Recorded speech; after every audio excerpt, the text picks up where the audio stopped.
A very warm welcome to you all to this channel. Today we will be going to discuss the general introduction, a very basic, which need to be known for BAMS first year. So let's get started. Before getting started, welcome to the world of Ayurveda. Topic को शुरू करने से पहले कुछ ये दिखाना चाहूँगा कि आयुर्वेद कितना खूबसूरत है। एक ऐसा दृष्टिकोण देना चाहूँगा, एक ऐसा रेफरेंस देना चाहूँगा जिससे you can create a thought that this is a magic, this is so beautiful. So the demo is, आपने 12th क्लास में हेल्थ का डेफिनेशन पढ़ा होगा जिसको WHO के द्वारा दिया गया है, which says that a state of complete physical, mental and social well-being and not merely the absence of disease or infirmity. इसी को ही हमारे आचार्यों ने कुछ बहुत बहुत साल पुराना है, मतलब 5000 साल पहले ही कह दिया था, हैज़ इट इज़। और वो क्या कहता है, श्लोक पे भी ध्यान मत दीजिएगा, you will be going to study it further in the upcoming sections, but meaning पे ध्यान दीजिए। मैं सबसे पहले श्लोक पढ़ूँगा। समदोषः समग्नि समधातु मलक्रिया प्रसन्न आत्म इंद्रिय मन स्वस्थ इत्यभिधीयते। इसका मीनिंग यह है कि सम मतलब यहाँ पे होता है बैलेंस्ड। क्या बैलेंस होना चाहिए? दोष, अग्नि, धातु, मल, ये सब पे आप अभी डरिए मत कि क्या क्या नया नया वर्ड है, ये सब आप आगे जाके पढ़ेंगे। बट मैं इसका ही बता रहा हूँ कि ये जो चारों हैं ये हमारे फिजिकल स्टेट को डिफाइन करते हैं। दोष, अग्नि, धातु, मल। प्रसन्न मतलब होता है हैप्पी, आत्म सोल, इंद्रिय मतलब सेंसेस, मन मतलब माइंड। ये सब कैसे होने चाहिए? ये तीनों खुश होने चाहिए। ये जब ये तीनों खुश हैं और ये जो फिज़िकल स्टेट कैसा है? बैलेंस्ड है। इसी को ही हम क्या कहते हैं? हेल्थ कहते हैं। अब आप यहाँ डिफरेंस देख सकते हैं, फिज़िकल स्टेट का बैलेंस होना, मेंटल स्टेट का बैलेंस होना। सेंस मतलब होता है इंद्रिय, मतलब सेंस ऑर्गन्स। अब सेंस ऑर्गन सोशल वेलबींग को कैसे बताता है? इसका ये मीनिंग है कि जब इंद्रियाँ प्रसन्न होती है तो व्यक्ति में व्यवहार, वाणी और संबंध में मधुरता आती है, वह सामाजिक स्वस्थ है, सामाजिक स्वस्थ है। वहीं पे WHO भी कहता है physical, mental and social wellbeing. But what is the beauty of Ayurveda? Ayurveda ये कहता है कि फिज़िकली भी बैलेंस्ड हो, मेंटली भी बैलेंस्ड हो, सोशली भी बैलेंस्ड हो, बट स्पिरिचुअली भी बैलेंस्ड हो। स्पिरिचुअल के बारे में आयुर्वेद कहता है, जो कि WHO कहीं भी नहीं बोला है।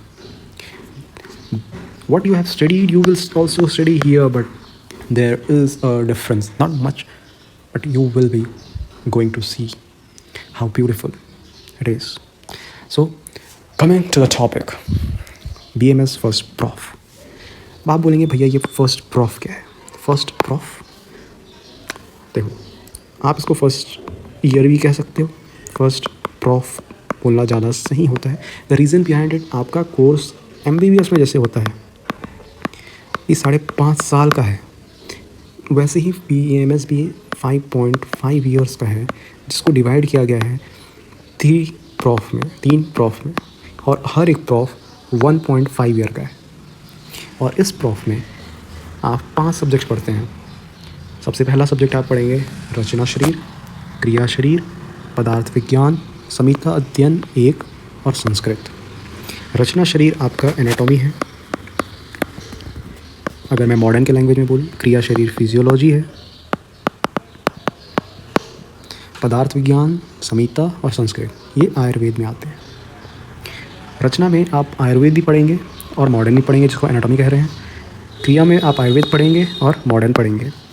तो यहाँ से अगर हम टोटल पेपर वाइज सब्जेक्ट देखा जाए तो 5, लेकिन अगर उसको डिवाइड करें तो रचना में 2 हो गए, क्रिया में 2 हो गए, पदार्थ में 1 ही होगा, और आपका जो संहिता अध्ययन है वो भी 2 में डिवाइडेड है, एक अष्टांग हृदय और एक चरक संहिता। NCI सब के अकॉर्डिंग और आपके कोर्स के अकॉर्डिंग जो रचना का पेपर होगा यूनिवर्सिटी, वो 2 पेपर होंगे, क्रिया के 2 पेपर होंगे, पदार्थ के 2 पेपर होंगे, संहिता का सिर्फ 1 पेपर होगा और संस्कृत का भी 2 पेपर होगा।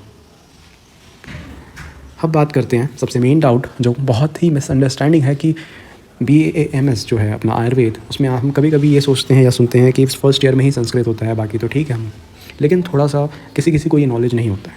संस्कृत में तो आप बेसिक संस्कृत ही पढ़ेंगे, संधि समाज जो अभी तक से पढ़ते हैं यार, कुछ कुछ basic knowledge. But the main we don't know, या हम ऐसे शायद नहीं जानते हैं, या बहुत ही स्टार्टिंग बेसिक है ये कि जितने भी सब्जेक्ट भी हम फर्स्ट ईयर में पढ़ेंगे और आने वाले और प्रॉफ में पढ़ेंगे, उसमें the main thing is that जो रचना है, जो क्रिया है, जो पदार्थ है, जो संहिता है, उसमें भी आपको संस्कृत आएगा, लेकिन इन द फॉर्म ऑफ श्लोक, एंड उस श्लोक को आपको याद करना पड़ेगा। नॉट एवरी श्लोक, वो आप आगे जा करके समझ जाएंगे जब पढ़ेंगे। तो अब the main doubt for English medium students, सबसे पहले कि श्लोक संस्कृत ये कैसे पॉसिबल है मेरे लिए। The main answer which I can give is it is possible for you, for every one, and for me also, because I am also English medium student. समय के साथ सब कुछ धीरे धीरे होते जाता है। The main difficulty you face in the starting is very much in श्लोक, इन हिंदी, इन उच्चारण, एवरीथिंग, ये सब आपको लगेगा, लेकिन the main is the meaning, you know, it get easier.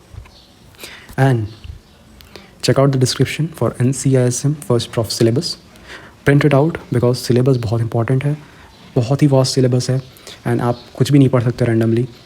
Stick to the syllabus. And एक चीज़ जो आप सोच रहे होंगे, NCISM मैं बार बार यूज़ कर रहा हूँ, ये है क्या? NCISM national commission for Indian system of medicine, ये आप क्या सिलेबस डिज़ाइन करता है। एक छोटी सी एडवाइस जो दे सकता हूँ, कभी भी रिग्रेट मत करिएगा कि आप BMS में आए या आयुर्वेद में आए। Just trust the path. You are here for a reason, a very special reason. Thank you, future doctor. See you soon in the upcoming videos. Till then, take care and hope you enjoy this journey.